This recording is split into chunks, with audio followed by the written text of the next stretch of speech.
Today, we're going to be talking about the writing mode of comparison and contrast. This is one that you are super familiar with as students.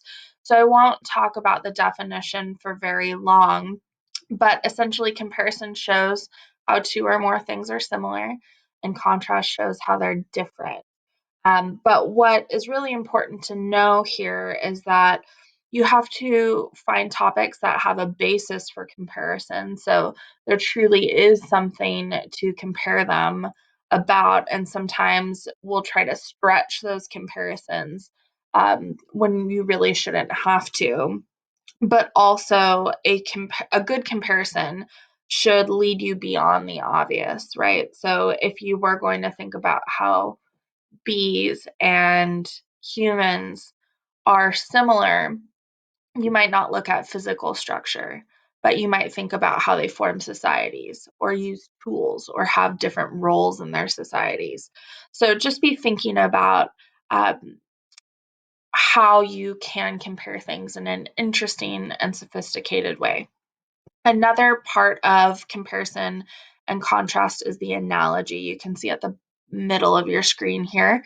And an analogy essentially explains one thing by comparing it to a second, more familiar thing. And in a lot of our writing that we've read this year, we see extended analogies or extended metaphors. That may be a technique that you want to employ in your own writing when you're working on your pop culture essay. The text that we're reading today that compares and contrasts is called Naps, and I'm sure that's one of your favorite things, as it is one of mine, and I've been doing a lot more lately after lunchtime. Obviously, American culture does not really believe in the nap, and even if we have a nap, we call it a power nap, right? Like it can only be 20 minutes and it has to be the most effective nap. And Barbara Holland is essentially comparing American views of napping with European views of napping. So you may not have had the chance to go to Europe yet, although I hope you get to eventually.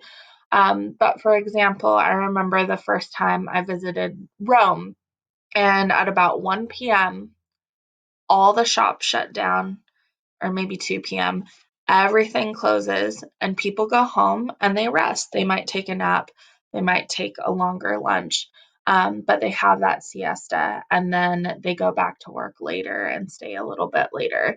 That seems totally impossible in American culture, except for maybe in kindergarten when you're forced to take your nap after lunch.